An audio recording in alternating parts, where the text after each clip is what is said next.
I'm going to share with you Rebecca Mackay's The Great Believers. It's a historical fiction novel that deals with the 1980s AIDS crisis here in America. So the book starts alternating chapters with the main character Yale in the 1980s, and then it goes to the main character Fiona in 2015 in Paris. So we kind of go back and forth between these two. Now, the book opens with Yale attending his friend Nico's funeral. And Nico wanted a party to celebrate his life, not so much a funeral. And Yale just sees Fiona, who's Nico's sister, at the funeral for the first time. And he says, "And what had Nico been to Yale? Just a good friend. Not family, not a lover. Nico was in fact the first real friend Yale had made when he moved here. The first he sat down with just to talk, not at a bar, not shouting over music. Yale had adored Nico's drawings, would take him out for pancakes and help him study for his GED and tell him he was talented.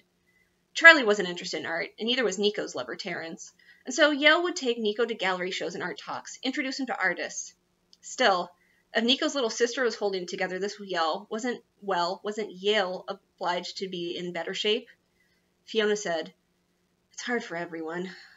Their parents had cut Nico off at 15, but Fiona would sneak food and money and allergy medicine to the place he shared with 4 other guys on Broadway, taking the Metra and even the L there by herself from Highland Park at the age of 11. When Nico introduced Fiona, he always said, "This is the lady that raised me." Nothing Yale could find words for was worth saying. So the death of Nico is something that kind of haunts Yale throughout his journey. And Yale is dealing with seeing his friends all around him start dying of AIDS. And it really focuses on sort of the inequities that was happening and the prejudice that was happening to people in the LGBT community during this crisis. In the meantime, in 2015, we have Fiona, who's actually on a journey to find her daughter, who unfortunately has been missing for years and years.